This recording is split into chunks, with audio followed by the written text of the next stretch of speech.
Olá, olá a todos. Aqui é a doutora Denise de Carvalho. A primeira coisa que nós vamos falar hoje é sobre permeabilidade intestinal e o que a permeabilidade intestinal pode influenciar na nossa saúde. Um tema super atual e super frequente. Bem, então aqui estamos com o Leaky Gut, também chamado em inglês Leaky Gut, e as repercussões do Leaky Gut para a saúde. Aqui meu CRM. Bem, permeabilidade intestinal. Onde que tudo começa? Em 1907, L. Metchnikoff postulou que a senescência, ou seja, o envelhecimento e a deteriorização corporal se originavam no processo inflamatório crônico ocasionado pelo aumento da permeabilidade intestinal e a absorção de componentes bacterianos. E realmente, a permeabilidade intestinal aumenta com a idade. O grande pulo do gato aqui é: quem veio primeiro? O aumento da permeabilidade intestinal ou o envelhecimento? Bem, este conceito, como vocês viram, não é nada novo, né? Em 1907, este biólogo microbiologista russo já falava que o aumento da permeabilidade intestinal estava envolvido no processo de envelhecimento. Mas será que é só no processo de envelhecimento que o aumento da permeabilidade intestinal está implicada? Ou, na verdade, é o processo de envelhecimento, é a deteriorização corporal que leva ao aumento da permeabilidade intestinal? Isso é importante a gente entender, porque o aumento da permeabilidade intestinal está envolvido em uma série de questões de saúde. Mas, ao mesmo tempo, uma série de questões de saúde podem levar ao aumento da permeabilidade intestinal. E é isso que eu quero que vocês entendam aqui.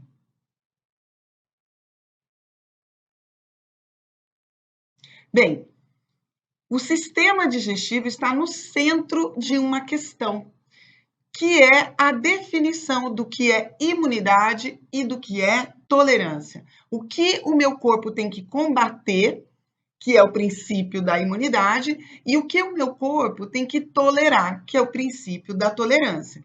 Então, o sistema digestivo está no centro deste processo. De um lado, a tolerância, do outro, a imunidade, e no centro deste processo, o trato digestivo. Do lado da tolerância, a gente conta com as células T regulatórias, os Toll-like receptors. Do lado do sistema digestivo, regulando esse processo todo, eu tenho, e a gente vai falar um pouquinho mais de cada um deles, o muco, as tight junctions, a IgA secretória, os ácidos graxos de cadeia curta. Então, tudo isso está no meio aí para determinar o que é tolerância e o que é imunidade. E do lado da imunidade, especificamente, a gente tem aí, mais especificamente, as T helper 1 e 2. Claro que a gente não pode esquecer de nada que envolve o sistema imunológico aqui deste lado, né? Isso é só simplificando, mas nós temos muitos componentes do sistema imunológico presentes e atuantes no sistema digestivo. Bem, nós vamos ter que desenvolver o conceito de barreira intestinal. O intestino precisa ser permeável, óbvio, né? Devido à sua característica de absorção de nutrientes, uma vez que os nutrientes entram de forma fisiológica a partir do sistema digestivo, então ele precisa ter permeabilidade, ele não pode ser selado. Mas, ao mesmo tempo, ele não pode deixar entrar qualquer coisa. E justamente porque ele precisa ser permeável, a camada mucosa que reveste o intestino é composta de apenas uma camada de células epiteliais. E essa barreira, né, que impede que eu absorva coisas demais, é composta fisicamente pelas junções estreitas e aderentes e por componentes do muco. Mas ela também tem uma parte que a gente chama de funcional, que é regulada aí pelas Toll-like receptors, pela autofagia, pelo processo de autofagia, pelos ácidos graxos de cadeia curta e pela própria microbiota. E a gente vai estudar um pouquinho cada um destes componentes da barreira intestinal. Então, as famosas tight junctions. O muco os toll-like receptors, os ácidos graxos de cadeia curta e, por último, a microbiota. Bem, as tight junctions, elas estão realmente muito em voga atualmente, né? Porque a gente vê muitos artigos sendo publicados falando sobre as junções estreitas, que são estruturas complexas que impedem a passagem de moléculas e íon entre as células epiteliais do trato digestivo. Quando eu falo entre as células epiteliais do trato digestivo, nós estamos falando de uma absorção cujo nome é paracelular. Então, não estamos falando da absorção que é transcelular. Toda absorção transcelular no sistema digestivo, por exemplo, a absorção de nutrientes, se dá através da célula, não paracelular, ou seja, entre uma célula e outra. Este mecanismo é muito importante para a manutenção da barreira intestinal. Por quê?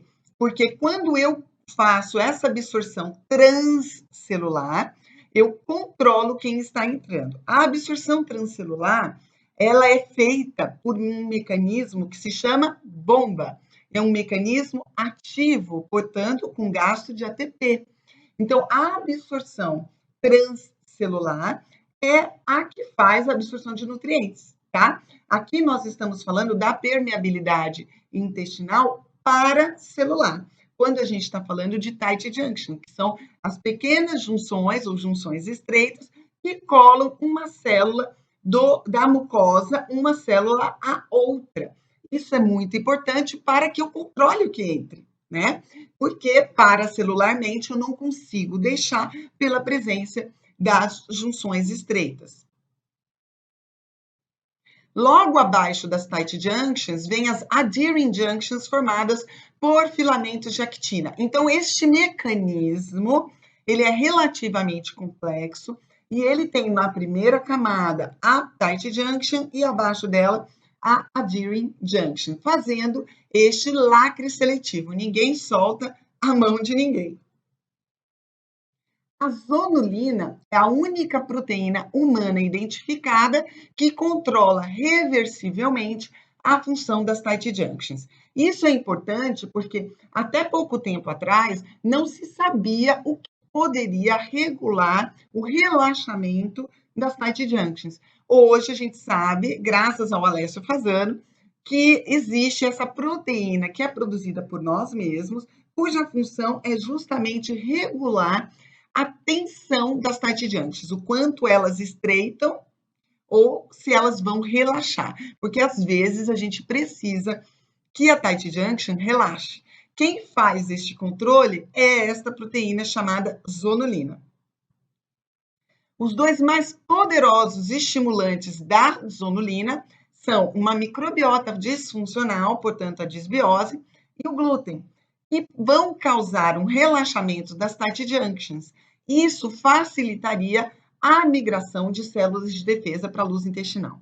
Gente, esse conceito é importante, porque toda vez que eu tenho uma zonulina aumentada, a gente só pensa em aumento de permeabilidade intestinal e para o lado negativo.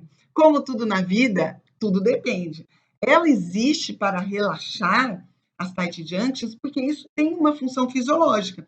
A função fisiológica disso é permitir a migração de células de defesa para a luz do intestino, tá? Relaxando as tight junctions, as células de defesa podem passar. Por isso que um dos maiores estimuladores de expressão de zonulina é a disbiose.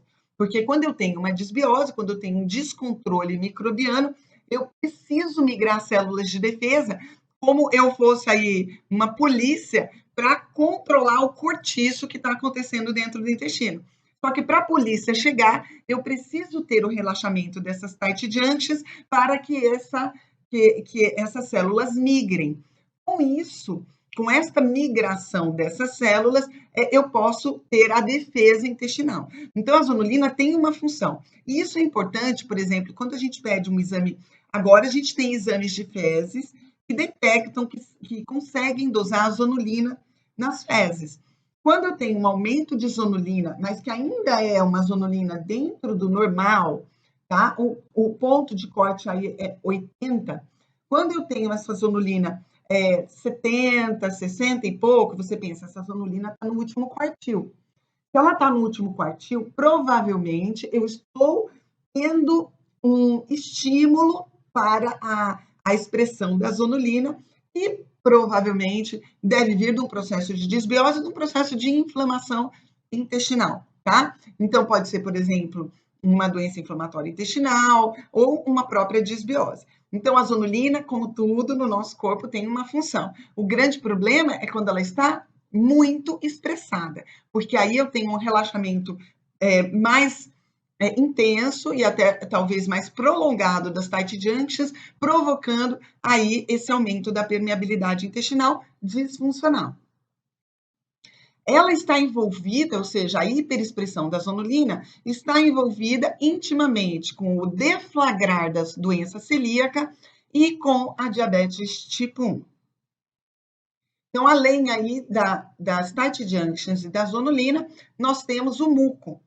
Em todo o trato digestivo, nós temos duas camadas de muco. Uma em íntimo contato com a mucosa e outra mais frouxa, mais acima. Tá? O muco tem função. Ele é composto por mucinas, que são glicoproteínas, e compõe uma barreira mecânica à adesão da microbiota. É como se eu tivesse um gel que fica por cima da mucosa, aumentando a distância entre a mucosa e a microbiota. Então, o muco tem uma função. E, além disso, essa função não é apenas mecânica. O muco tem uma função química também, tá? Porque ele é rico em peptídeos antimicrobianos, como a própria catalicidina, cuja produção é modulada pela presença da vitamina D, a defensina e a epicidina. A maior expressão dessas substâncias ocorre na vertente das células oxínticas, onde temos o menor pH do trato digestivo. Olha que interessante. Então, o muco tem uma função aí física, né, de barreira física, mas também tem uma função de barreira química, com a produção dessas substâncias que são peptídeos antimicrobianos que controlam a proliferação de microbiota. Agora, vocês viram que a melhor atividade dessas substâncias no próprio muco acontece na vertente das células oxínticas. As células oxínticas são aquelas que produzem ácido no estômago. Então, e eu preciso de muco ali para defender a minha mucosa do excesso de ácido.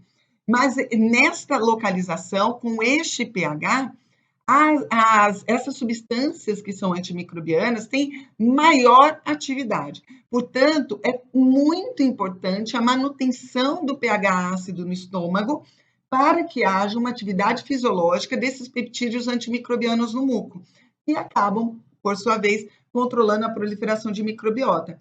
Quando eu faço isso, eu também diminuo a desbiose e, portanto, eu vou diminuir a expressão da zonulina. Então, o muco tem muitas funções na manutenção da permeabilidade saudável intestinal e digestiva. Além deles, a gente tem aí os Toll-like receptors, que são família de receptores reconhecedores de padrões expressos em células dendríticas e macrófagos, células de defesa, que detectam produtos dos micro-organismos. Aqui eu falei dos PAMPs, mas produtos dos micro-organismos não são só PAMPs. Os MAMPs também são produtos dos micro-organismos e a gente vai falar posteriormente melhor sobre os MAMPs também. Quando a gente está falando de PAMPs, que são os padrões moleculares associados a patógenos, por isso que vem o P, então a gente está pensando aqui em lipopolissacárides, que são os chamados LPS, que são reconhecidos pelos Toll-like receptors do tipo 4 e pertencem mais especificamente à microbiota gram-negativa, né, as bactérias gram-negativas. Isso é importante porque quando eu pego, por exemplo, um exame de fezes de um paciente meu, e que dentro aí da bacterioscopia ou da cultura, e a gente vê uma prevalência muito grande de células gram-negativas, como a mais comum delas é a Escherichia coli, a gente já sabe que existe uma possibilidade maior de eu ter LPS microbianos sobrenadantes no intestino, estimulando esses Toll-like receptors. que, por sua vez, vão ter uma função na regulação da permeabilidade intestinal. Então, claro que isso não deixa de ser uma desbiose, como eu tinha falado anteriormente, tá? Eles podem reconhecer o ácido lipoteicoico pelo Toll-like receptor 2, próprio das gram positivas. Os Toll-like receptors detectam tanto comensais quanto patogênicas, então os MAMPs e os PAMPs. PAMPs é quando a gente está falando dos patogênicos, e eles estimulam a cascata da inflamação ou alguma atividade citoprotetora. Toda vez que eu estimular a cascata de inflamação, eu vou estar estimulando a migração de células de defesa do sangue para a luz intestinal. Portanto, quando eu faço isso, eu estimulo a permeabilidade intestinal, porque eu altero a expressão da zonulina com isso. Vocês estão vendo como tudo está interligado? Uma coisa depende da outra, né? É lindo. Porém, quando eu posso ter um problema em um dos passos, eu acabo tendo a possibilidade de se refletir também nos outros, como, por exemplo, se eu altero a produção de muco, eu altero a expressão do muco, eu posso ter alguma alteração por exemplo, na produção dos peptídeos microbianos aí, né? Antimicrobianos, que são a catelicidina, a epicidina, por exemplo, tá? Além disso, a gente tem os ácidos graxos de cadeia curta, muito conhecidos por vocês, o acetato, butirato e propionato, que são produzidos pela microbiota, principalmente em contato com as fibras, né? Eles regulam a atividade das T regulatórias, que se vocês se lembrarem, quando eu falei lá que o intestino estava no meio da imunidade e no meio da tolerância, quando eu coloquei o polo da tolerância, eu estava colocando as T regulatórias, né? Então, a presença dos ácidos graxos de cadeia curta podem estimular a atividade das T regulatórias, que são células que são do deixa disso. Calma, vamos controlar essa atividade antimicrobiana, essa atividade inflamatória. Então, se eu tenho ácidos graxos de cadeia curta numa quantidade fisiológica, eu tenho a estimulação das T regulatórias, que por sua vez vão ser as controladoras dessa resposta inflamatória. Então, por isso que a presença dos ácidos graxos de cadeia curta nos intestinos é anti-inflamatória também, tá? Então, é importante para a saúde e para a permeabilidade intestinal saudável.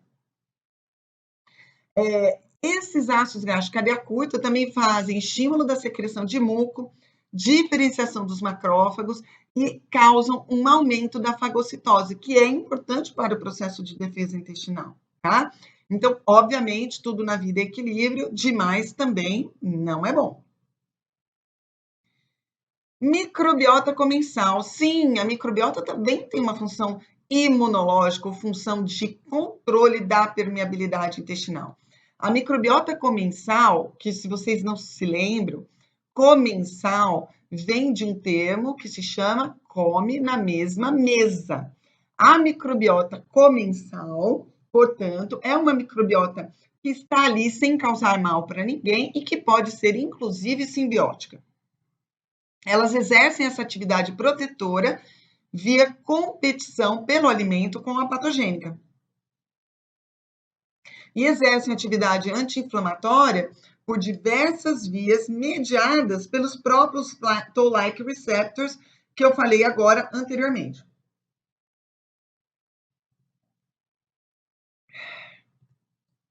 Bem, então a gente está falando de perda de barreira. Depois eu vou fazer um adendo aqui para vocês verem melhor, mas eu tenho outras figuras aqui, tá? Causas da diminuição da eficiência da barreira. Então, disbiose. Quando a gente falou de disbiose como causa da perda da eficiência da barreira, eu expliquei que por quê? Quando eu tenho um descontrole microbiano, eu estimulo a cascata inflamatória, e a cascata inflamatória estimulada tem a produção de citoquinas que promovem o aumento da expressão da zonulina e, por isso, causam aumento da permeabilidade intestinal. Então, o primeiro passo para eu imaginar aí que eu tenho um aumento da permeabilidade intestinal é ter um diagnóstico de disbiose, tá? Então, isso pode ser, por exemplo, eu estou num lugar em que eu não tenho o exame de fezes que dosa a zonulina. E aí a gente vai falar de um exame no final, fiquem até o final. A gente vai falar de um exame que auxilia nesse diagnóstico, tá? Mas se eu tenho um diagnóstico indireto de disbiose, eu já posso inferir que existe uma possibilidade de ter aumento de permeabilidade intestinal também, né? Então, disbiose acaba sendo aí uma das principais causas de aumento de permeabilidade intestinal. A gente tem aí também, que a gente não pode esquecer, polimorfismos genéticos, variâncias genéticas, que estão envolvidas na deficiência da IgA secretória. A IgA secretória é um anticorpo produzido na mucosa intestinal, que é um dos fatores para regular a replicação microbiana. Então, se eu tenho uma deficiência na produção da IgA secretória, grandes chances de eu ter um aumento da proliferação microbiana e, portanto, uma disbiose. Denise, como eu faço o diagnóstico disso? O ideal, você pode fazer sanguíneo, tá? Então, eu posso fazer uma dosagem de IgA no sangue, mas eu acho que no caso do intestino, o mais interessante é a gente fazer a dosagem de IgA nas fezes, tá? E tem como ser feita essa dosagem. É o mesmo kit que faz no sangue que faz essa dosagem da IgA secretória nas fezes. E isso é interessante porque muito mais frequente do que vocês imaginam é o paciente chegar com disbiose de difícil tratamento, de difícil controle, porque ele tem um déficit da produção de IgA secretória. E aí a gente vai precisar de vários artifícios aí para estimular a produção dessa IgA secretória, se ele conseguir, né? Ou a gente usar suplementos como o Guardian, que vão trazer outros meios de proteção que não necessariamente a IgA, no caso da gente ter uma dificuldade de aumentar essa IgA de forma natural e fisiológica, tá? Dieta. Com má nutrição, então, pessoas que comem alimentos pobres em nutrientes, ricos em produtos alimentícios, né? Então, dietas com muitos produtos industrializados, corantes, aromatizantes, conservantes, adoçantes. Então, isso é muito cuidado, porque às vezes o paciente acha que ele tem uma dieta super saudável e, na verdade, mesmo sendo uma dieta, às vezes, sem glúten, sem leite, ele só come industrializado. Ou, por exemplo, uma pessoa que tem uma dieta vegana por questões de filosofia, ou até porque considera a dieta vegana mais saudável para o corpo, para o sistema digestivo, muitas vezes abusa de produtos industrializados apenas porque tem o selo de vegano, por exemplo. Então, essas dietas pouco equilibradas são também grandes fomentadoras do aumento da permeabilidade intestinal. Aqui eu coloquei a dieta high fat. Quando a gente tem uma dieta high fat, muitas vezes a gente tem uma diminuição da produção dos ácidos graxos de cadeia curta e a gente pode ter uma eliminação fecal de gordura, a chamada esteatorreia. A esteatorreia também causa uma diferenciação da composição microbiana e favorecendo as bactérias que se alimentam principalmente de sais biliares. Então, com isso, a gente pode ter aí uma alteração da composição de microbiota. As dietas pobres em fibras, muitas vezes a dieta high fat também é pobre em fibras. E eu coloquei aqui em amarelinho o glúten, porque a gente sabe que a gliadina do glúten é uma estimuladora da expressão da zonulina, mesmo naqueles pacientes em que não tem doença celíaca e que não tem sensibilidade não celíaca ao trigo, tá? Então, se eu tenho um paciente que eu desconfio do aumento da permeabilidade intestinal, um paciente disbiótico, muitas vezes, mesmo que transitoriamente, pode ser interessante eu diminuir ou retirar o glúten da dieta.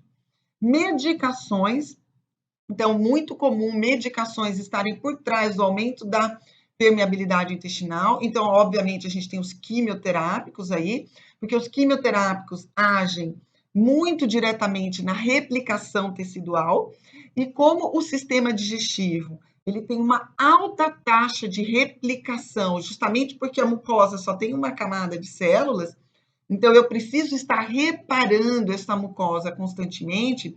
Quando eu uso alguma droga que diminui replicação de células, como os quimioterápicos, eu posso ter um aumento da permeabilidade intestinal. Por isso que tem que se tomar muito cuidado também quando o paciente está fazendo quimioterapia com a prescrição de probióticos, por exemplo, porque eventualmente este probiótico pode ser absorvido e causar, inclusive, uma disseminação hematogênica desse probiótico. Então, quimioterápico é potencialmente um estimulante da permeabilidade intestinal. Além dos quimioterápicos, a gente tem aí o uso dos antibióticos e dos anti-inflamatórios não hormonais. Os anti-inflamatórios não hormonais são muito estimulantes, infelizmente, mais uma vez, do aumento da permeabilidade intestinal. Porque para que haja a recomposição dessa mucosa, das células aí que compõem essa mucosa, eu preciso atividade das prostaglandinas. E as prostaglandinas, como são substâncias aí da cascata inflamatória, são inibidas quando eu uso um anti-inflamatório não hormonal. Então, eu fico com essa recomposição dessa camada celular um pouco afetada, tá? Então, o uso de anti-inflamatório constantemente, que é muito comum na nossa sociedade, principalmente nos idosos, que já têm condições, que a gente vai falar daqui a pouquinho, a gente já tem condições que favorecem o aumento da permeabilidade intestinal, justamente como o Metchnikoff falou lá em 1907, eles realmente têm aumento de permeabilidade intestinal, e são esses tadinhos pacientes que mais usam anti-inflamatório por causa de dor, de artrose, artrite e tal.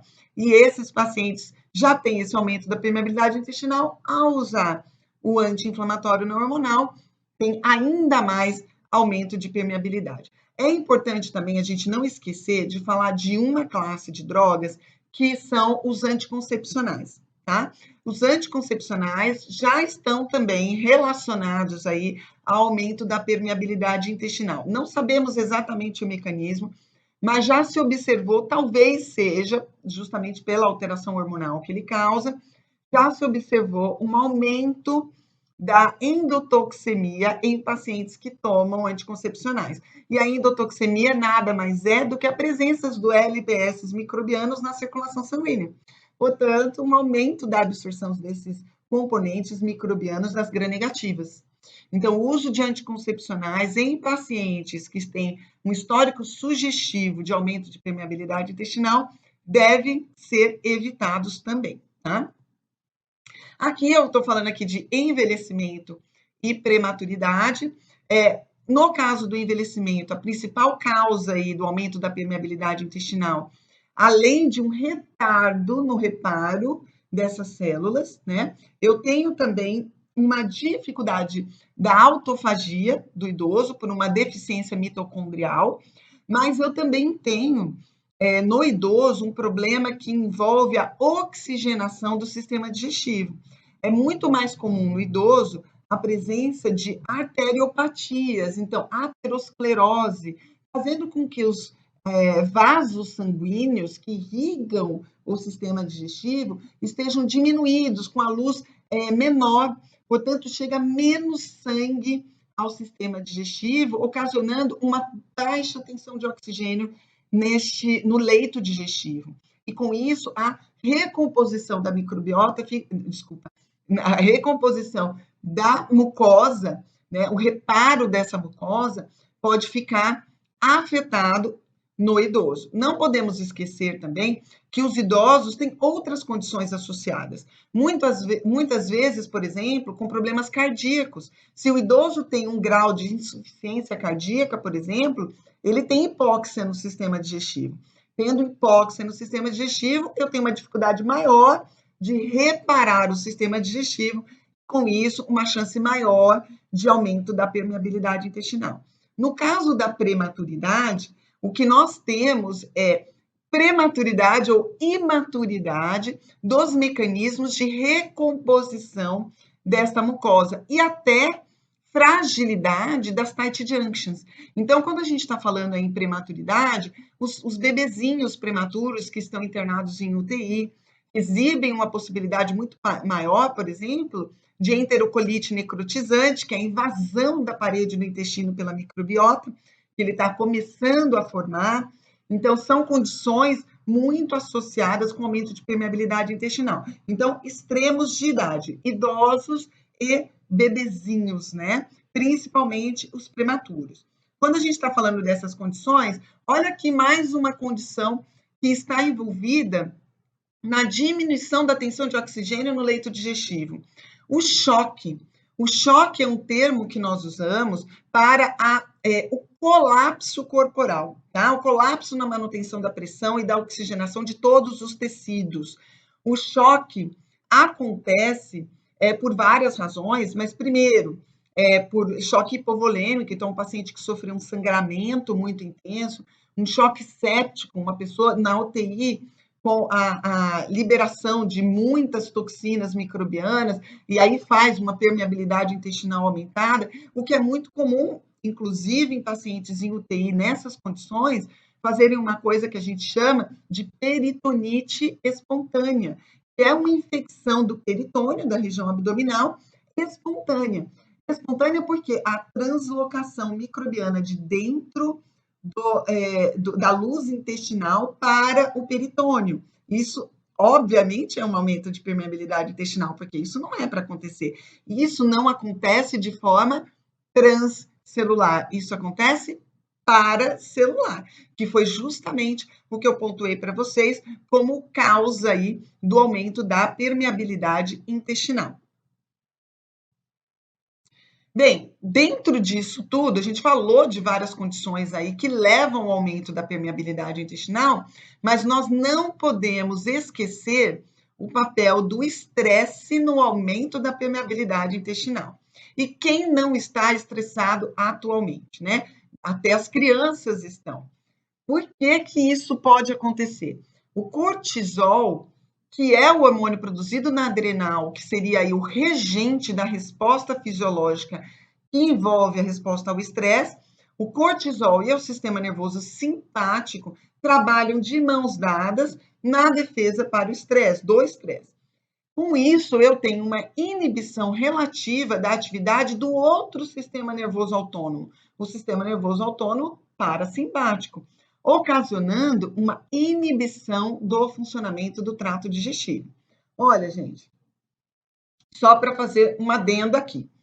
Quem comanda todas as funções do sistema digestivo em termos neurológicos é o sistema nervoso parasimpático através do nervo vago.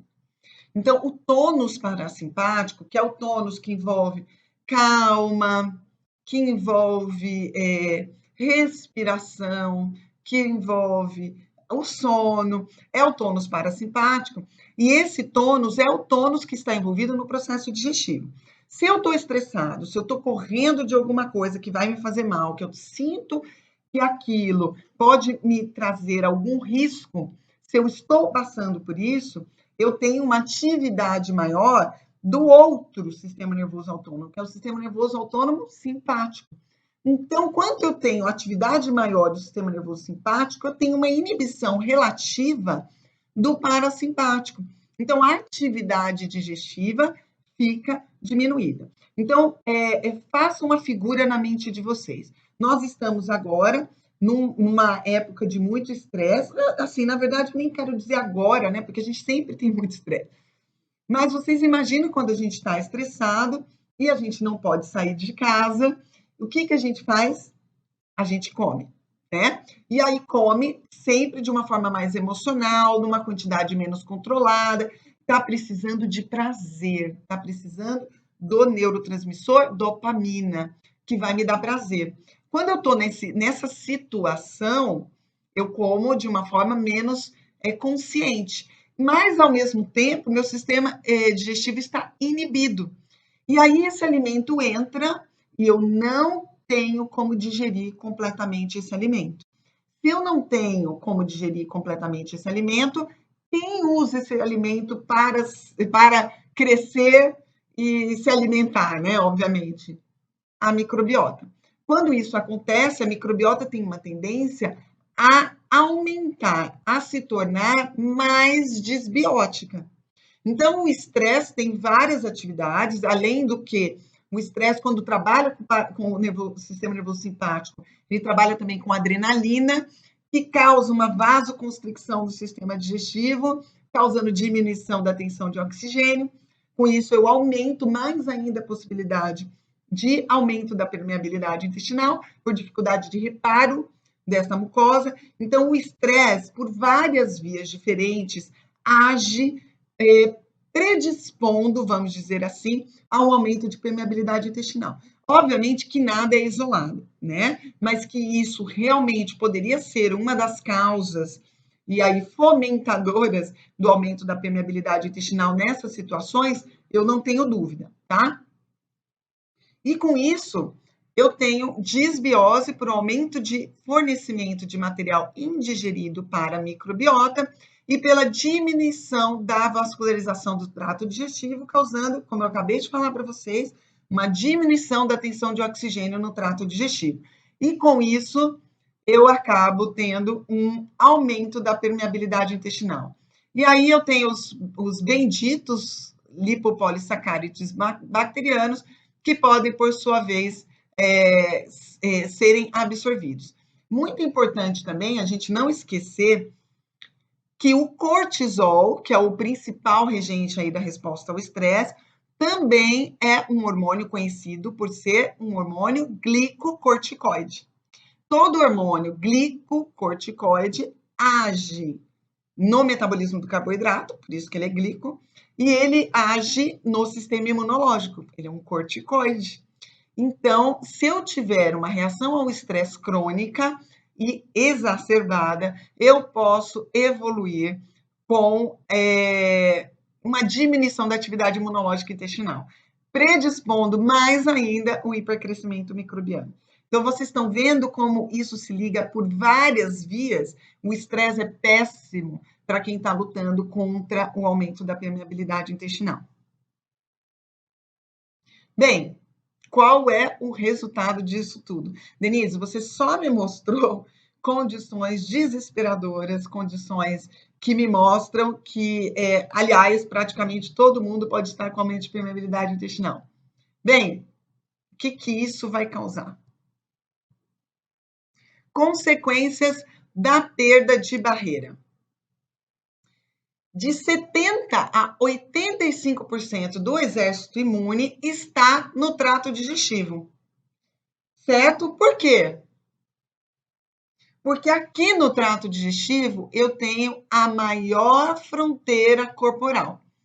Então, faz justificativa que o meu exército imunológico esteja em grande parte nesta região, no trato digestivo.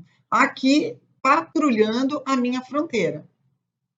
Vocês imaginam, isso daqui é uma figura, gente, que eu encontrei no Google, mostrando pessoas na Venezuela tentando passar uma fronteira, tá?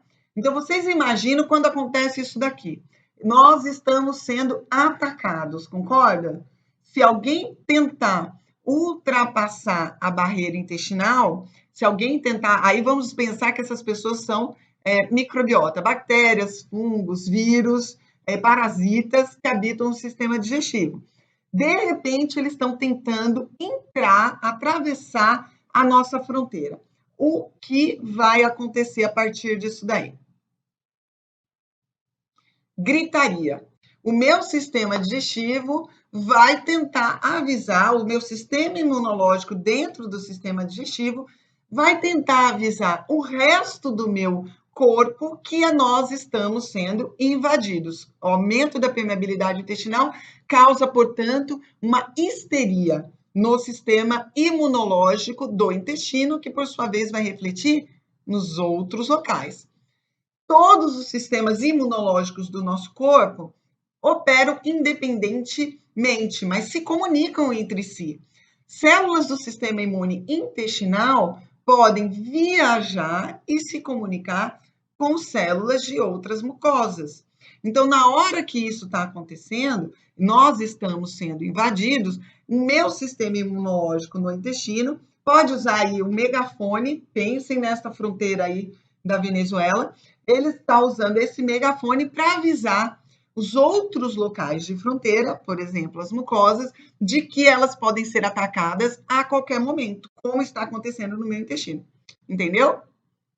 Esta hiperexcitação imunológica altera a tolerância imunológica. Então, mais uma vez, lembra que eu falei, no meio entre imunidade e tolerância está o meu sistema digestivo, né? Eu tinha uma tolerância, agora começou o pessoal tentar entrar na minha fronteira.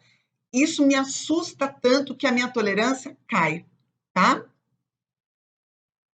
O sistema imune recruta todo o seu exército, claro, está assustado, até o menos específico, que na urgência atira como um recruta assustado. Quando eu estou falando até o menos específico, eu estou falando da resposta imunológica inata. É aquela de primeira, nós vamos falar mais disso posteriormente na outra aula, tá? Mas a resposta imune inata começa a ser hiperativada neste processo também.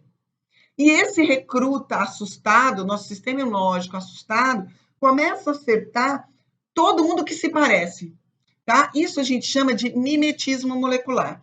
Então, ele é tão assustado que ele tá lá com a arma dele, passou alguém que pareceu alguma coisa que tinha no intestino e que eu tinha dado o alarme, eu vou atirar nele, tá? Eu tô com medo. Então, este mecanismo, nós damos o nome de mimetismo molecular. Eu vou dar um exemplo para vocês, um pouco trágico, mas é um exemplo que eu acredito que vai ser mais fácil para vocês guardarem. Vocês estão vendo aqui esse chinelo, esse guarda-chuva e sangue no chão?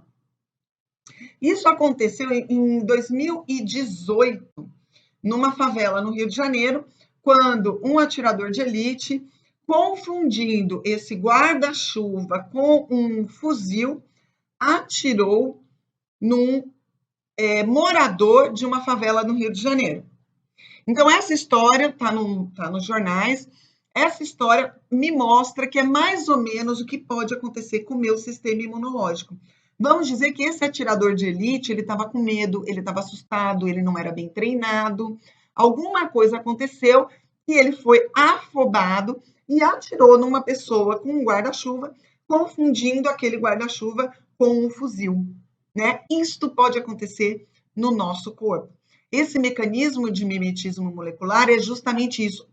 Isso aqui está parecendo com isso aqui, vou atirar. Tá? Quando, na verdade, isso está por trás de um grande problema para nós. Aqui, então, eu posso ter um LPS bacterianos, TLR4, né, o Toll-like receptor 4, e sendo ocupado, e um processo inflamatório descontrolado. Eu tenho, então, uma hiperativação da zonulina, relaxamento das tight junctions, e aqui eu tenho uma figurinha que é muito semelhante àquela outra que a gente não viu de perto. Então, aqui eu tenho o Toll-like receptor 4, 2. Olha aqui, GA secretório, pretinho, tá? A camada de muco mais aderida, a camada de muco mais externa, como eu tinha falado para vocês. As tight junctions aqui de pretinho, tá? A lâmina própria. Aí eu tenho aqui os fatores, ó, os ácidos graxos, interleucina 10. Toda vez que houver um rompimento, tá? Eu vou ter uma penetração bacteriana e, com isso, pode atingir a circulação sanguínea, chegar ao fígado, chegar ao cérebro, chegar aos adipócitos e, com tudo isso, eu aumentar o processo inflamatório corporal. A isso, esse mecanismo de confundir um com o outro, nós damos o nome de mimetismo molecular. E no que está envolvido o mimetismo molecular? Principalmente autoimunidade, doenças autoimunes. Eu estou atirando em alguma coisa que se parecia com algum antígeno que eu dei o alerta no intestino. Lembra do megafone, tá? E aí eu posso confundir isso com a minha tireoide, eu posso confundir isso com as minhas articulações, eu posso confundir isso com a minha pele. Então, começar a fazer um eczema na pele, fazer artrite, fazer um hipotireoidismo de Hashimoto. Eu posso manifestar isso sob diversas formas, tá? tudo isso começou com o quê? Com o aumento da permeabilidade intestinal. E aqui, ó, que a gente já estava falando, autoimunidade, né? Então, a primeira coisa que a gente relaciona o aumento da permeabilidade intestinal é com a autoimunidade. Mas não se esqueçam que com a absorção de todos aqueles componentes microbianos, eu posso ter disbiose, aqui, ó, hipercrescimento de patógenos, uso de drogas. Aí eu tenho aqui do lado direito do quadro sepsis, bacteremia, inflamação sistêmica. Olha lá a autoimunidade no terceiro quesito. Problemas cerebrais, problemas cardíacos, de fígado, adiposidade, ou seja, aquela celulite que não sai de jeito nenhum, câncer de próstata, problemas pulmonares, infecção, alergia, asma, artrite reumatoide, problemas articulares, tudo isso está envolvido em quê? Inflamação sistêmica. Quanto maior a inflamação sistêmica, maior a possibilidade de perda de barreira, e quanto maior a perda de barreira, maior a inflamação sistêmica. Isso vira uma bola de neve.